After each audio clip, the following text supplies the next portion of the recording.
जो मैंने स्कूल खोला हुआ था आखिर मैंने वो क्यों बंद कर दिया, क्या वजह थी उसकी, ये मैं आज आपको बताऊंगी। बिस्मिल्लाहिर्रहमानिर्रहीम, अस्सलाम वालेकुम, वेलकम टू माय चैनल। मैं हूँ फराद। तकरीबन 20 ईयर्स तक मैं डिफरेंट स्कूल्स में टीच करती रही।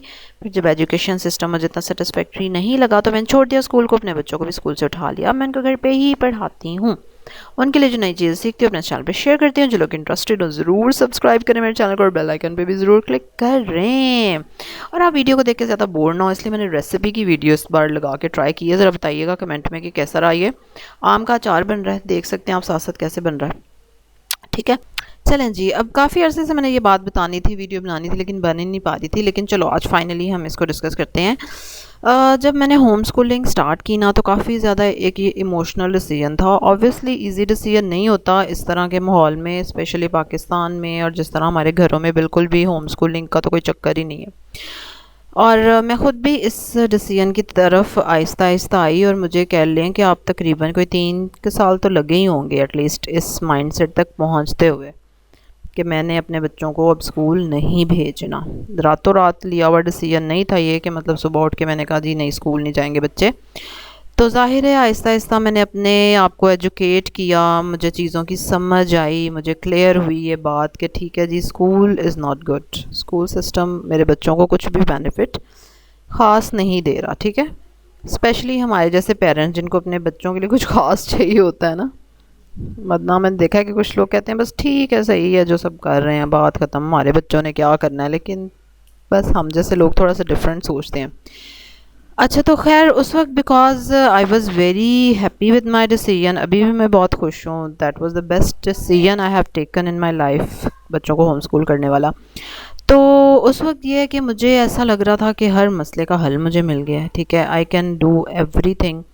और जब आपको इल्म मिलता है ना तो आप बहुत खुश होते हैं, क्योंकि एक चीज़ जो आपको इतने अरसे से मुश्किल लग रही होती है जब आपको समझ आ जाती है ना, ले भाई इस तरह ये करना था, तो आप ऑब्वियसली बहुत खुश होते हैं और आप उस खुशी को मनाते हैं बहुत ज़्यादा। तो मुझे इतनी सारी चीज़ें जब पता चली ना कि आपने बच्चों को डील कैसे करना है, आप बच्चों को पढ़ाएंगे कैसे, उनके बिहेवियर को कैसे आप डील करेंगे, तो मुझे लगा कि बस मेरे पास तो जंग लड़ने के सारे हथियार हैं, है ना। तो फिर आई कैन डू ऑल। तो इस तरह से खैर मुझे खुद ही मोहल्ले में से कुछ लोगों ने अप्रोच किया, एक दो ने, कि हमारे बच्चे को ना ट्यूशन पढ़ा दें। अच्छा, ट्यूशन पढ़ाने का इशू ये है कि आपको स्कूल के हिसाब से चलना पड़ता है ना, कि बच्चा स्कूल का होमवर्क करेगा उसके बाद ट्यूशन टीचर अपना काम कराएगी। अब स्कूलों का जो होमवर्क आ रहा था, अल्लाह माफ़ करे, कि बच्चे के लेवल से वो या तो बहुत ऊपर था तो या तो बहुत नीचे था। बच्चे का उससे कोई ताल्लुक ही नहीं। एक बच्चा जिसको उर्दू पढ़नी नहीं आती, लिखनी नहीं आती, वो इतना एडवांस काम कैसे करे कि वो एक्सरसाइज खुद से करे, वो जुमले खुद से बनाए, वो क्रिएटिव राइटिंग उर्दू की खुद से लिखे। It was not possible at all. तो मुझे तो समझ ही नहीं आ रही थी कि इन बच्चों को मैं ट्यूशन कैसे पढ़ाऊँ, है ना, कि मतलब क्या मैं कराऊँ इसको, मैं पीछे से काम कराऊँ तो फिर उसका स्कूल का काम छूटता है। वहाँ से मुझे आइडिया आया कि फिर बच्चे ये स्कूल जा क्यों रहे हैं अगर स्कूल इनको कुछ नहीं करा रहा। इसके अलावा यहाँ पे एक स्कूल था। अच्छा, वहाँ उसमें पता क्या हो रहा है, पेपर हो रहे हैं। ठीक है, और वो सारे पेपर्स ना साथ वाले स्कूल के साथ जो बुक शॉप है ना, और फोटोकॉपी वगैरह भी वहाँ पे करते हैं, वहाँ अवेलेबल है। हाँ ना, वहाँ पे अवेलेबल हैं वो सारे बाइंड हुए हुए जो टेस्ट हो रहे हैं उनके ना। टेस्ट नहीं बल्कि पेपर थे। अल्लाह जाने उनका क्या सिस्टम था, वट एवर। ये जो गवर्नमेंट ने नहीं स्कूल्स खोले हुए छोटे छोटे, और वो उनके पेपर्स थे और वो अवेलेबल थे, वहाँ से बच्चा ख़रीद के आराम से तैयारी करके पेपर दे। मतलब व्हाट इज़ हैपनिंग। देखो ऑलरेडी मैं इतनी ख़िलाफ़ स्कूल सिस्टम की हुई थी, ऊपर से मुझे ये चीज़ भी नज़र आ गई कि ये लो जी पेपर भी ऐसे हो रहे हैं। और ज़ाहिर है ऐसा ही होता है प्राइवेट स्कूल में, आपके बच्चे को कौन फेल करता है। And it was not a private school, it was semi government kind of school. लेकिन देखो आराम से पेपर्स अवेलेबल हैं, ख़रीदो और पेपर दो। तो फिर मैंने उनकी मदर्स को कहा कि इस तरह आपका बच्चा तो सीख तो कुछ भी नहीं रहा, आप सिर्फ उसको रोज़ भेजते हैं और वो आता है और बात ख़त्म। तो उनको कुछ को समझ आई मेरी बात, और फिर मैंने सोचा कि ठीक है लेट्स डू इट, कि बच्चे फिर ना जाएं। जब ट्यूशन में ही वो मेरे पास पढ़ रहे हैं तो वही वो सुबह के टाइम आ जाएंगे। और क्योंकि पेरेंट्स का बड़ा इशू है भाई, पेरेंट्स को ये चीज़ समझ नहीं आती। वो कहते ले सुबह साडा बच्चा वेला रहेगा, स्कूल नहीं जाएगा। तो इसलिए टाइम सुबह का मैंने कर लिया उनका, चलो इससे क्या फ़र्क पड़ता है। और इसी तरह फिर मैंने उनको काम कराना शुरू कर दिया। अच्छा, अब जो चीज़ होम स्कूलिंग में है ना, मैं आपको बताती हूँ। अच्छा, फिर मैं क्योंकि बड़ी इमोशनल हुई थी, और कुछ मेरे जैसा बंदा जो पैट्रियॉट हो और फिर वो कहे कि हाँ नहीं, मैं बच्चों का भला भी करूँगा, और मैं तो बिल्कुल, अल्लाह ताला ने मुझे एक चीज़ दी है, मैं इससे क्यों ना दूसरे बेनिफिट लें।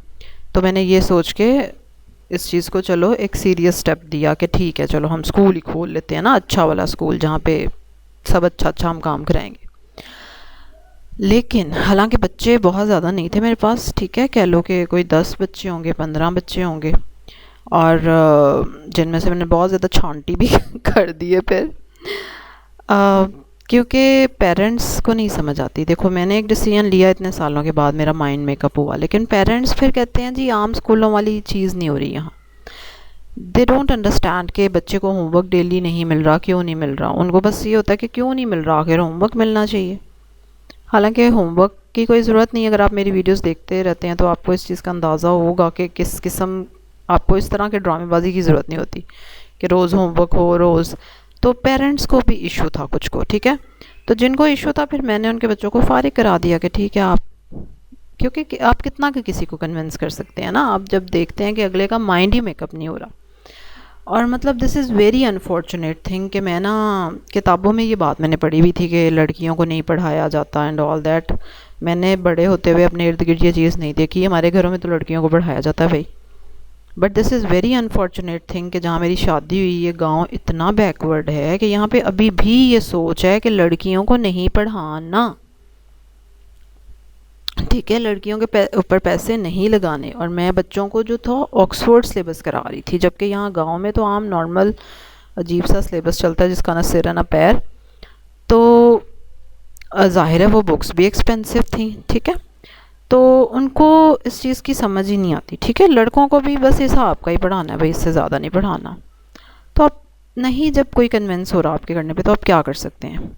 दूसरी बात ये कि 1-to-1 टीचिंग जब होती है ना, तो आपका स्टेमिना इतना नहीं होता कि आप इतने सारे बच्चों को पढ़ा सकें।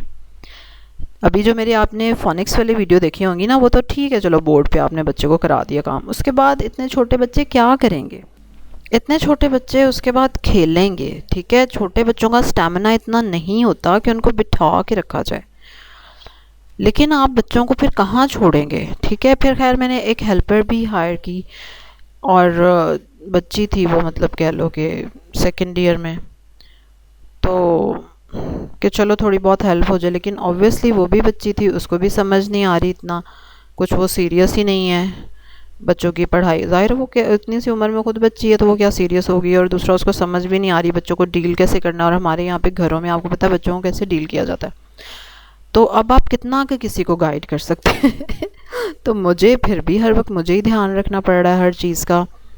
फिर पेरेंट्स को ये चीज़ नहीं बेयर होती कि हमारा बच्चा खेल के आ जाए, हैं बस खेल, मतलब दे डोंट अंडरस्टैंड कि खेलना इज़ नेसेसरी।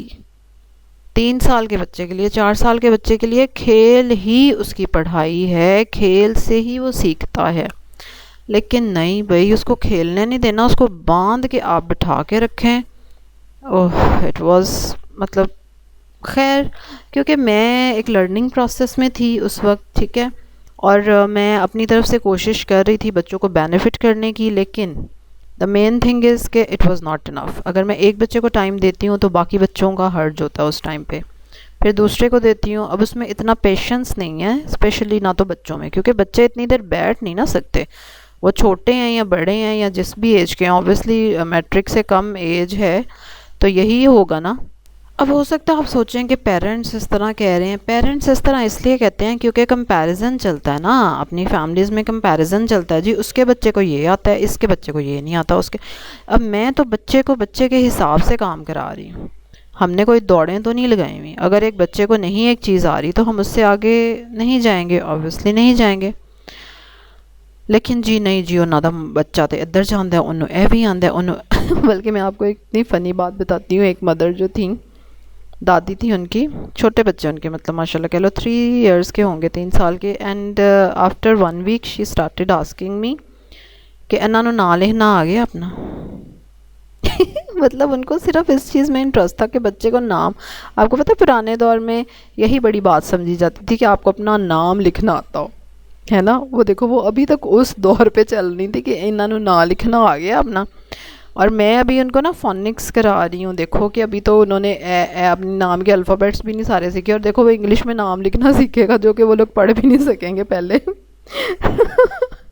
मुझे इतनी हंसी आई उनकी इस बात पे कि ना लिखना आ गया। मैंने कहा नाम आ जाएगा भाई, नाम लिखना और भी कम है ज़माने में मोहब्बत के सिवा, मतलब नाम लिखना आ गया।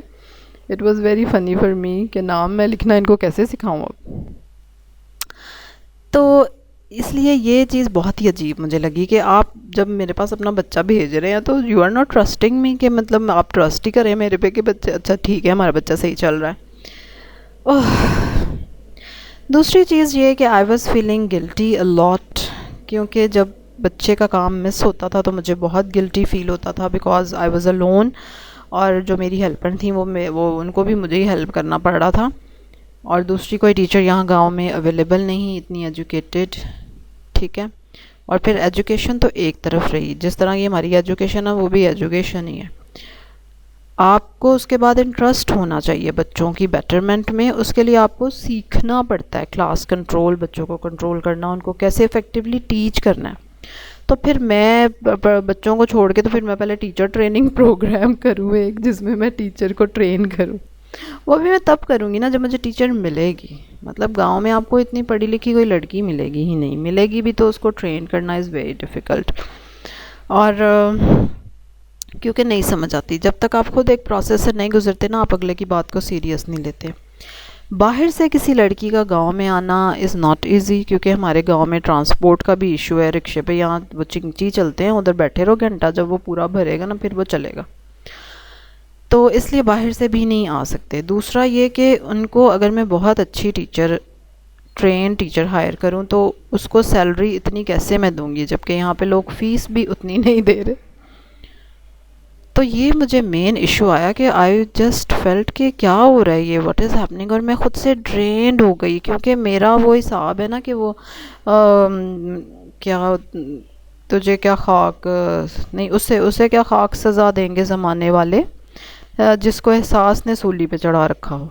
तो मेरा तो वो हिसाब है। मतलब मैं तो अपनी इस चीज़ को भी थोड़ा सा अनलर्न कर रही हूँ, अपनी साइकोलॉजिकल प्रॉब्लम को सॉल्व कर रही हूँ, क्योंकि मैं इस कदर ज़्यादा सेंसिटिव हूँ इन चीज़ों को लेके कि लिटरली मेरी रातों की नींदें उड़ गई।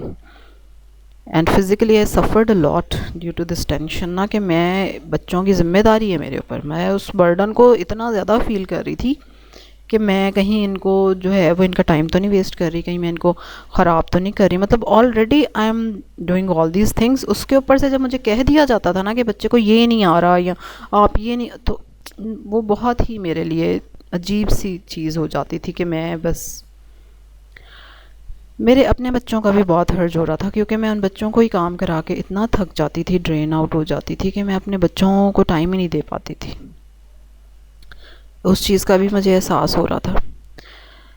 और फिर मैंने आहिस्ता आहिस्ता अपने आप को इस चीज़ पे कन्विंस किया कि मैं इस तरह से नहीं कर सकती, ठीक है। अल्लाह के काम है इस दुनिया को चलाना और हिदायत देना, मैं अपनी तरफ से सिर्फ कोशिश कर सकती हूँ। Otherwise I alone can't do it ना। मैं कितने बच्चों को पढ़ा लूँगी, और जितने मेरे पास आ रहे हैं मैं उनको भी नहीं करवा पा रही काम, जो कि मुझे फ़ील होता था कि उन बच्चों के साथ भी ज़्यादती है फिर, कि अगर उनका टाइम मैं हर्ज कर रही हूँ बुला के। एक स्कूल सिस्टम जो आप जिसके आप ख़िलाफ़ हैं, आप उसी को कैसे शुरू कर सकते हैं अपने पास। ज़ाहिर है जब आपके पास घर में 3-4 बच्चे भी हों तो वो कितनी उछल कूद मचा रहे हो, तो उनको बिठाना होता है। फिर मेरे पास तो 3-4 से ज़्यादा थे कह लो कि, कम से कम भी मेरे पास आई थिंक के 9-10 बच्चे तो रहे। अब उनमें भी डिफरेंट स्टैंडर्ड के, आप एक बच्चे को काम कराएंगे तो बाकी बच्चे बैठ के शोर ही मचाएंगे ना, और क्या करेंगे। तो फिर उनको डांटना, फिर उनको डांट के बिठाना, फिर उनको मारना, मतलब एक आधी लगानी भी पड़ जाती है। कुछ बच्चे इतने हाइपर होते हैं कि they don't listen to you. तो मैंने कहा ये तो फिर वही बात हो गई कि आप बांध बांध के बिठा रहे हैं बच्चे को और ये कर रहे हैं, क्योंकि school system is something else. बच्चे को बिठाना इज़ नॉट एन इशू। एक इंसान है जो कि सीखना चाहता है, जो कि सीखने के लिए पागल हो रहा है। मतलब बच्चों की ये सिचुएशन होती है कि दे वांट टू लर्न। हर चीज़ को वो टच करना चाहते हैं, हर चीज़ को वो छेड़ना चाहते हैं, हर चीज़ के बारे में वो बात करना चाहते हैं, हर चीज़ को देख के वो चीखना चाहते हैं। It is very very normal for them. इन्हीं चीज़ों को तो हम स्कूल में स्नब करते हैं ना, क्योंकि शोर होगा क्लास में वरना और मेरे पास भी शोर होगा तो मैं दूसरे बच्चों को काम नहीं करा सकती। हो मैंने कहा ये what is happening. Then I realised कि देखो वही सिस्टम मैं घर में बनाती जा रही हूँ और मैं उस सिस्टम के ख़िलाफ़ हूँ। और जब एक चीज़ मैं चीज़ से निकल चुकी हूँ, ठीक है, मैं स्कूल सिस्टम को बिल्कुल, मेरे सामने उसकी वैल्यू ज़ीरो है। कोई भी जितना मर्ज़ी महंगा स्कूल हो, जो मर्ज़ी हो जाए, I don't give any protocol और एनीथिंग, मतलब कोई रिस्पेक्ट काइंड ऑफ चीज़ मेरे अंदर नहीं रही स्कूल सिस्टम के लिए। तो फिर मैंने डिसीजन लिया। मुश्किल था लेना ऑब्वियसली, जिनके बच्चे मेरे पास आ रहे थे उनको ये चीज़ कहाँ से समझ आनी है जी, अब आपने ये रियलाइज़ कर लिया तो अब ये और वो। बट एनी वेज़ आई हैव गिवन देम 1 मंथ नोटिस, और ये समर ब्रेक में ही मैंने उनको, ब्रेक से पहले ही मैंने उनको बता दिया ताकि वो आराम से डिसीजन ले सकें आफ्टर समर। उनको पता हो गया हमने बच्चे को किसी और स्कूल में कराना है भाई, जिससे उनको भी सुकून मिलेगा, उनका बच्चा यूनिफॉर्म में जाएगा। मतलब I was not having any uniform kind, उससे उस पर भी इशू था जी, यूनिफॉर्म नहीं है। एंड मैंने कहा ठीक है, जब एक चीज़ अंडरस्टैंड ही नहीं आप लोग कर पा रहे तो क्या हो सकता है। But any ways it was difficult, उन पेरेंट्स को भी अंडरस्टैंड करना थोड़ा सा मुश्किल हुआ। उनको नज़र तो आ रहा था कि उनका बच्चा अच्छा काम कर रहा है और वो सीख रहा है, लेकिन जाहिर है आप अपने अपने उस चीज़ से नहीं निकल पाते। आपको आपके फैमिली वाले इतना ज़्यादा उस चीज़ के लिए कहते हैं जी ताड़ा बच्चा केड़े स्कूल जाता है। आपको पता तो है हमारे यहाँ कल्चर ही यही है कि आप अपनी चीज़ को देखते नहीं, अगले को फ़ौरन आपने बात करनी है। तो उनकी भी अपनी अपनी स्ट्रगल्स चल रही थी घर में कि जी इस तरह के स्कूल में इनका बच्चा जाता है, अच्छा फिर देखने आ तानू की आंदा है, ताड़े बच्चे नू की आंदा है अजीब ड्रामेबाजी। मैंने कहा आप तो सेट हो, तुम लोग नॉर्मल स्कूल में जा रहे हो, अब नॉर्मल फील होता होगा। अब मैंने सख्ती से मना किया हुआ था कि ट्यूशन नहीं जाएंगे आपके बच्चे। अब यहाँ पे माओ के लिए घरों में बच्चे रखना इतना मुश्किल है, मैं बता नहीं सकती, ठीक है, कि उन्होंने बच्चे को ट्यूशन डालना ही, और मैंने इन्हें मना किया हुआ था क्योंकि जब मैं काम जिस तरीके से करा रही हूँ ट्यूशन टीचर तो वैसे नहीं कराएगी ना, लेकिन उस पर भी उनको एतराज़ सा है। तो बच्चा हमारा घर फिर हमें तंग करेगा, खेलेगा फिरेगा, गलियों में जाके फिरेगा, उसका हल ये है कि उसको ट्यूशन। अल्लाह, ओह, तो मैंने कहा ये क्या हो रहा है भाई, व्हाट इज़ हैपनिंग। अब वो लोग ठीक हैं, अब उनके बच्चे स्कूल जाते हैं, आगे ट्यूशन जाते हैं, शाम को घर आके सो जाते हैं। This is what mothers want unfortunately, कि अब क्या करें वो, ठीक है, कि वो बच्चों को घर बर्दाश्त करना डेफिनेटली मुश्किल है। मुझे पता ना, मैं बच्चों के साथ घर रह रही हूँ, उसके लिए आपके अंदर स्किल होनी चाहिए, पेशेंस होना चाहिए, लर्निंग होनी चाहिए। और इधर तो लर्निंग को फुल स्टॉप लग जाता है जी, बस अब हुन मैं एमए कर लेता तो हुन पढ़ाई ख़त्म। मतलब हमने तो पढ़ाई को बाउंड किया हुआ है ना ग्रेड्स के साथ और स्टैंडर्ड्स के साथ, बस मैं इतना ही, पढ़ाई तो आपकी सारी उम्र नहीं ख़त्म होती।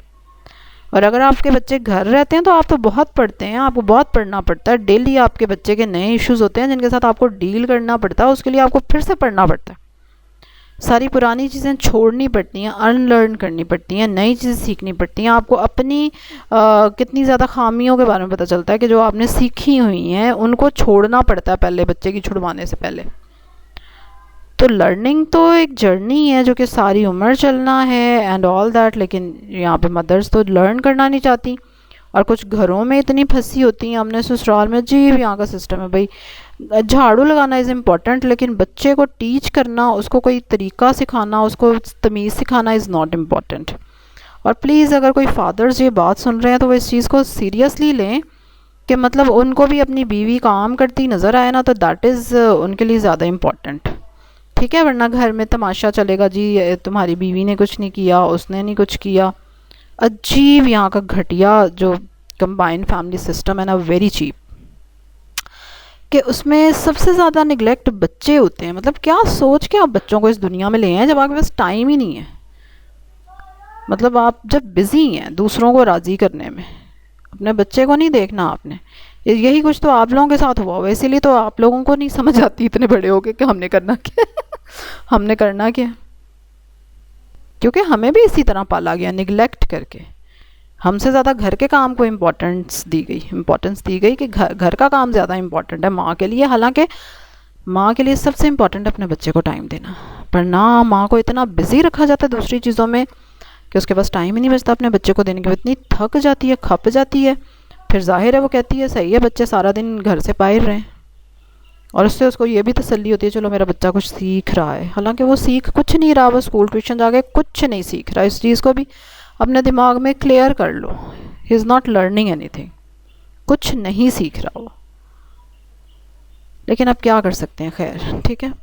तो फिर ये सब चीज़ें थी जो कि मैंने रियलाइज़ की। उसके बाद फिर मैं ये मुश्किल डिसीजन लिया कि एक चीज़ जो मैंने शुरू की, फिर मैंने कहा नहीं, ज़रूरी नहीं कि अब आप सोचें कि हाय मैंने शुरू की, लोग क्या कहेंगे, सब ये नो। अल्हम्दुलिल्लाह अल्लाह ताला ने मुझे हिम्मत दी और मैंने ये सब चीज़ें नहीं सोची। मैंने कहा it doesn't matter, it doesn't matter. लोगों की वजह से मैं दूसरों की ज़िंदगी तबाह नहीं कर सकती और अपनी भी नहीं कर सकती। मतलब I am suffering a lot, physically मैं इतना सफ़र कर रही हूँ कि मुझे नींद नहीं आ रही रात को, एंड तो एंजाइटी इतनी ज़्यादा शदीद।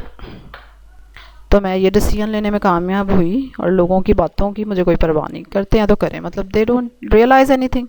वैसे भी आप ऐसे बंदे की बात क्यों सुनेंगे जो आपसे कितना पीछे है। लेकिन खैर हमारा यहाँ पे सिस्टम ही ऐसा है कि आपको बातें सुनाई जाती हैं। So I just close that setup. मैंने कहा नहीं, मैं जिस सिस्टम के ख़िलाफ़ हूँ मैं उसको ही लेकर नहीं चल सकती, मैं वही चीज़ अपने घर में भी नहीं बना सकती, मैं बच्चों के साथ इतनी ज़्यादती नहीं कर सकती। और तकरीबन 1 ईयर हो गया है इस डिसीजन को, and I am all good, ठीक है। क्योंकि उस टाइम जब आप डिसीजन ले रहे होते हैं ना, आप फिर भी थोड़ा सा होता है, आपको समझ नहीं आ रही होती, अच्छा पता नहीं मैं ठीक कर रही हूँ नहीं ठीक कर रही, एनीवेज। क्योंकि आपको पता होगा कि फ़ैसला लेना इज़ वेरी डिफ़िकल्ट थिंग, लेकिन फ़ैसला लेने के बाद ही आपको पता चलता है कि ये सही था कि गलत। वरना पहले आप जितना मर्ज़ी सोचते रहो, अंदाज़े लगाते रहो। तो आई एम ऑल गुड, अच्छा डिसीजन था, बहुत अच्छा किया मैंने ये डिसीजन लिया। एंड डेफिनेटली मैं अपनी उस चीज़ पे कायम रही कि मैं एक सिस्टम के जब ख़िलाफ़ हूँ तो मैं वो उस तरह का सिस्टम नहीं रख सकती, ठीक है।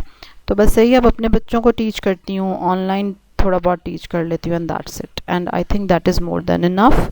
अब मैं रियलाइज़ करती हूँ कि उस वक्त मैं बहुत इमोशनल थी और मुझे लगता था कि मैं हर बच्चे का मसला हल कर दूँगी, और इतना ज़्यादा जुल्म बच्चों पे हो रहा है स्कूल्स में, अगर वो बच्चों पे जुल्म ना हो तो बच्चे बहुत बहुत बेटर रहें और बहुत पढ़ें। And that is true, this is the reason कि काफ़ी बच्चे पढ़ ही नहीं पाते। School is the main reason.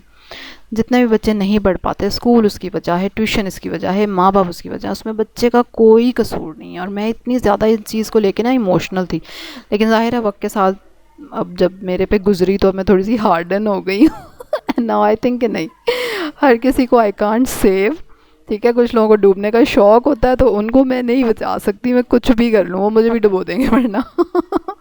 तो ये रियलाइजेशन जो है मुझे बहुत अच्छे से हो गई है। तो ये थी स्टोरी, होपफुली आप बोर नहीं हुए होंगे और आपने थोड़ा सा अंडरस्टैंड किया होगा कि मैंने किस पॉइंट ऑफ व्यू से स्कूल खोला और किससे बंद किया।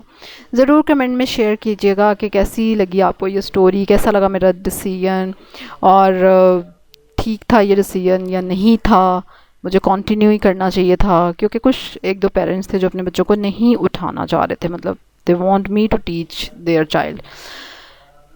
तो इसलिए ज़रूर बताइएगा कि कैसा था ये सारा मेरा जर्नी, और इसमें आपको क्या लगा, कौन सा मैंने सही फ़ैसला किया, कौन सा नहीं सही किया। तो ज़रूर मैं पढ़ूँगी आपका फ़ीडबैक। हो सकता है कुछ बातें मैं ना बता सकी हूँ जो आपके जहन में आ रही हूँ, तो आप पूछ सकते हैं, फिर मैं आपको वो भी बता दूँगी। चलो जी, अब वीडियो को फिनिश करते हैं। इंशाल्लाह कल एक और ज़बरदस्ती वीडियो के साथ आपसे मुलाकात होगी। तब तक के लिए अल्लाह हाफ़िज़।